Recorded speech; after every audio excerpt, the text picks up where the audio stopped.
Picture this, 9th century Baghdad. The year is 850 CE, and the Islamic Golden Age is in full swing. The streets buzz with merchants, scholars, and travelers from across the known world. Among them is a remarkable man from Farab. By day, he's a humble gardener, tending to plants with precision. By night, he guards the city walls, a solitary figure watching over the sleeping city. What makes him fascinating is his exceptional musical talent.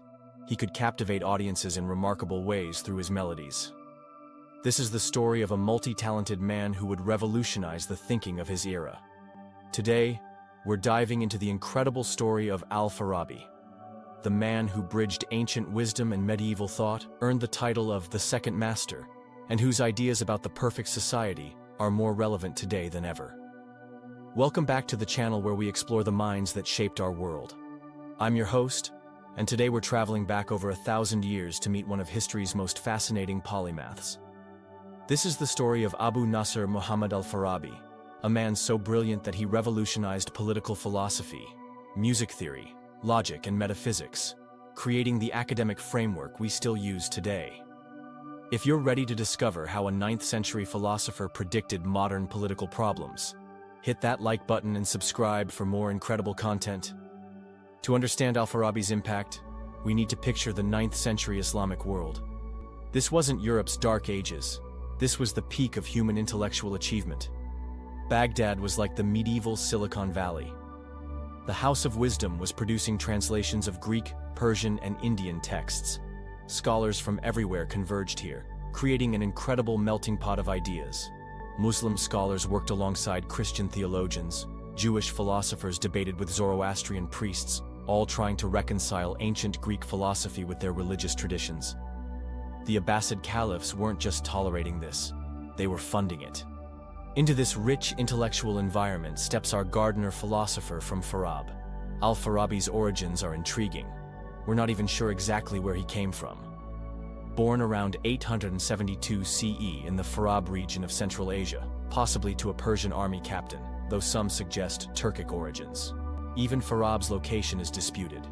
Kazakhstan, Uzbekistan, Afghanistan, or Iran. Modern universities across Central Asia still claim him as their national hero. What we know about his character is fascinating. Al-Farabi was simultaneously introverted and a showman. Deeply modest in personal habits, yet capable of brilliant displays that left everyone speechless. He lived simply, surviving on bread and water while lost in philosophical contemplation. Yet he had dramatic flair in his musical performances and intellectual debates. Al-Farabi served under 6 different caliphs, showing remarkable adaptability. He wasn't your typical hermit philosopher. He understood how to navigate complex politics while maintaining intellectual integrity. Al-Farabi's early education was typical: Arabic grammar, poetry, basic Islamic sciences. But his insatiable curiosity set him apart. He traveled extensively, absorbing knowledge throughout the Islamic world. Eventually, like all great thinkers, he was drawn to Baghdad, the intellectual powerhouse of the medieval world. Moving there at 40 wasn't just a career change, it was like joining NASA today. His most famous partnership was with Yahya ibn Adi, a brilliant Christian scholar. Picture a Muslim philosopher and Christian theologian working side by side, wrestling with existence, knowledge, and reality. Their collaboration became legendary. This inclusive approach became Al-Farabi's trademark, making him the first truly systematic philosopher of Islam. While others simply translated Plato and Aristotle, Al-Farabi was revolutionary, synthesizing and creating entirely new frameworks for understanding human existence. His breakthrough insight? Most philosophers obsessed over abstract questions while missing something crucial. Humans are social creatures. You can't understand individual nature without understanding how we function in communities. This was revolutionary. While contemporaries focused on individual souls' relationship with the divine, Al-Farabi asked, what makes societies work? What conditions enable human flourishing? His game-changing idea, the ultimate goal is happiness, eudaimonia. But you can't achieve genuine happiness alone. You need philosophical reasoning with others, community engagement, contributing to something larger than yourself. Al-Farabi wasn't just theorizing. He was living this philosophy through his collaborations, political engagement, and teaching. If human flourishing depends on community, then community structure becomes crucial. This led to his masterwork, a comprehensive theory of the ideal state. Al-Farabi's Opinions of the Inhabitants of the Virtuous City is like a comprehensive social science textbook, urban planning manual, and constitutional framework combined. Before showing his utopian vision, he forces us to confront dysfunctional societies we actually live in. Ignorant cities. Nobody seeks wisdom for its own sake. Everyone chases immediate gratification, wealth, power, pleasure, status. Education exists only for economic advantage. Art serves only entertainment. Religion becomes mere ritual. Citizens are like cave dwellers, thinking shadows are reality. Honor-seeking cities. Citizens value achievement and glory. But when honor becomes the highest value, it leads to competition, conflict, and tyranny. The strongest, most ruthless end, upruling. Tyrannical cities. One person or group accumulates all power for personal benefit, maintaining control through fear and propaganda.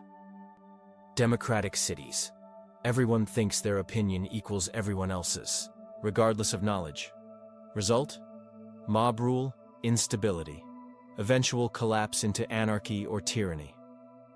Wayward cities. Societies that once understood truth but gradually lost their way. They have virtue's forms, but lost the substance.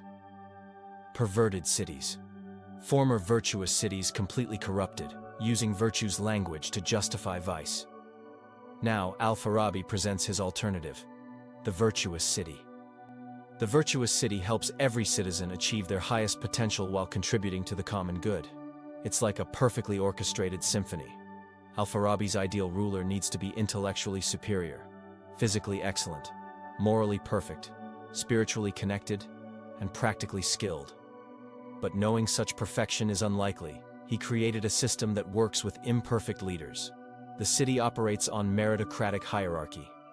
Everyone has roles based on abilities, but mobility is possible through demonstrated virtue.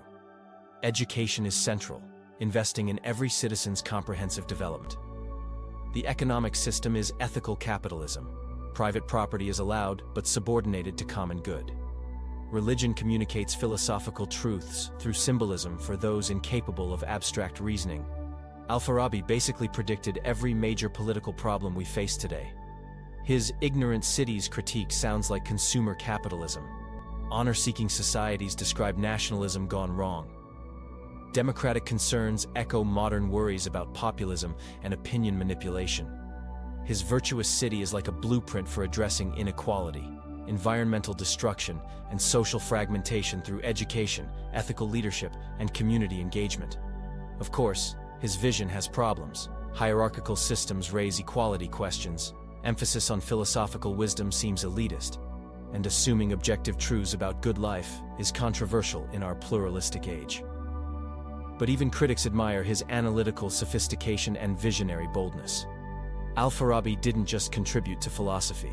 He created the systematic framework we still use. He separated physics from metaphysics, mathematics from logic, established academic disciplines universities follow today, and created the first comprehensive system for organizing human knowledge. When he died in Damascus at 80, he left a legacy inspiring thinkers for centuries. He directly influenced Avicenna, Averroes, Maimonides, and eventually Thomas Aquinas and medieval Christian philosophers.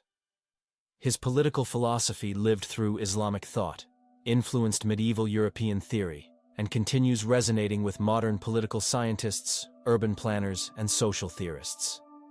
Most importantly, Al-Farabi proved that highest intellectual achievement comes not from isolation, but from engagement with other thinkers, contemporary challenges, and the eternal human project of building better communities. So there you have it. Al-Farabi, the mysterious musical philosopher who proved true wisdom comes not from retreating from the world, but from diving in and trying to make it better. From humble gardener guard in Baghdad to the second master of philosophy, His story reminds us that the greatest thinkers aren't those with all answers, but those asking the most important questions and imagining radically better ways of living together. What do you think? Could Al-Farabi's Virtuous City work today? What would you change about his vision? Are we living in his ignorant cities? And if so, what can we do? Drop your thoughts in the comments. I read everyone and love engaging with this incredible community. If this medieval political philosophy inspired you, subscribe and hit that notification bell for more incredible stories from history's greatest minds.